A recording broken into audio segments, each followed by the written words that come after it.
Kashmir, there is a lot of there's a massive gap at the moment in terms of how a state should run and how the state could be. And when there's a new power, you see changes, and that's what we should hope for. Perfect. Hopefully, yes.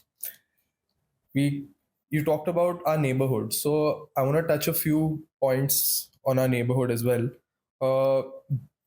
First and foremost, Pakistan. History of conflict, problem, troubled relations. So, current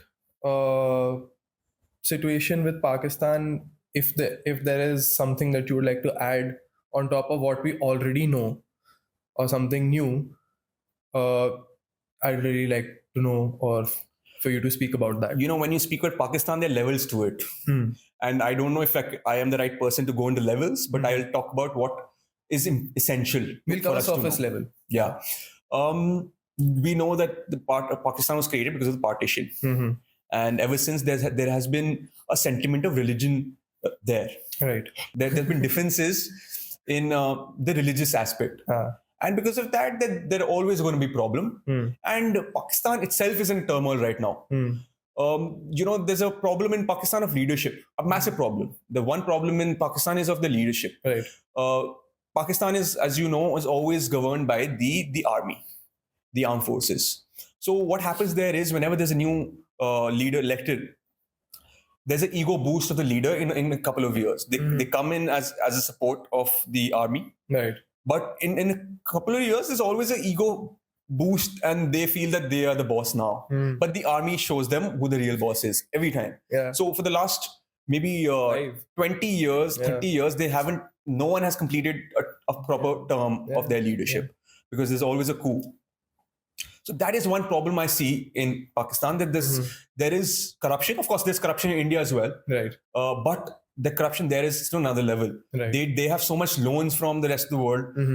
US, the Saudi, right. the UN, they get millions of loans, millions of dollars of loans, and they're unable to pay it back. Right. And that's what, there's a narrative of they going to get money from another nation just for a sport. Right. So, I mean, there's a good thing as well. They recently found an oil reservoir in Pakistan. So I don't know what the update is at the moment, but could be a possibility of, financial incoming for them from there. Right. So that's Pakistan. I don't want to touch a lot on Pakistan because they're not very significant for us at the moment. Of course, they are neighbors and we have a historical significance with them. But at the moment, in geopolitical terms, they are not very important. Okay. Could be in the future. Not geopolitical, I'm talking about as our neighbor only. For us. As a neighbor, they would always want to create problems for us. Exactly. Okay. That's what they're trying to do in Bangladesh as well, is what I feel. Okay. You know how Bangladesh is an important point here because Bangladesh is in the middle of our country. Right. If you see, it divides northeast to rest of the country. Right. And there's a trade corridor which connects northeast to India. Right. It's like a Siliguri corridor. Right. And very important part. It is also called the chicken's neck. Right.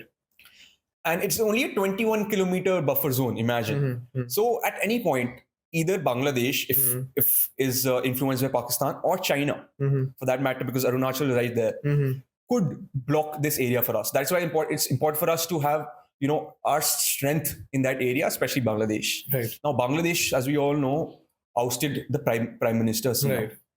And it was coming long time as well, because PM Hasina again had a lot of ego. People used to call her as a dictator because there was a lot of unjust practices, killing of students, unfair elections, power dynamics. Even though Bangladesh was doing great under PM in terms of financial economic hub, you see most of the things nowadays is manufactured in Bangladesh. Why? Because that's the kind of power they've created.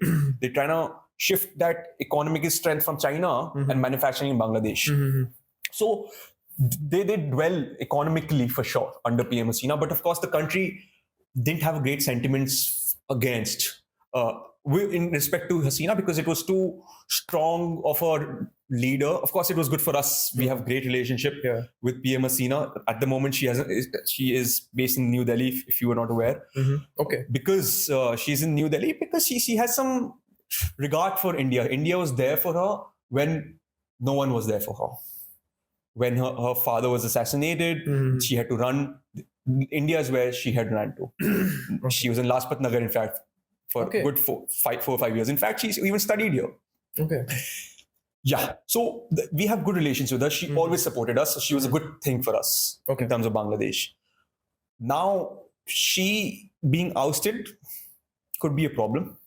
Again, there are a lot of narratives that Pakistan was involved or the US is involved. Right. But I would just blame the leader, PM Hasina, in that case. I would not say Pakistan was involved or the US involved. Why I would say that is because, it was so easy to take the situation that she created in terms of killing of some students. Could have been, she overlooked the situation, and because of her ego, this situation dragged on. Okay. This was quite avoidable situation, I feel. But now that she's gone, we have a new leader. We have an interim leader in Bangladesh, Yunus.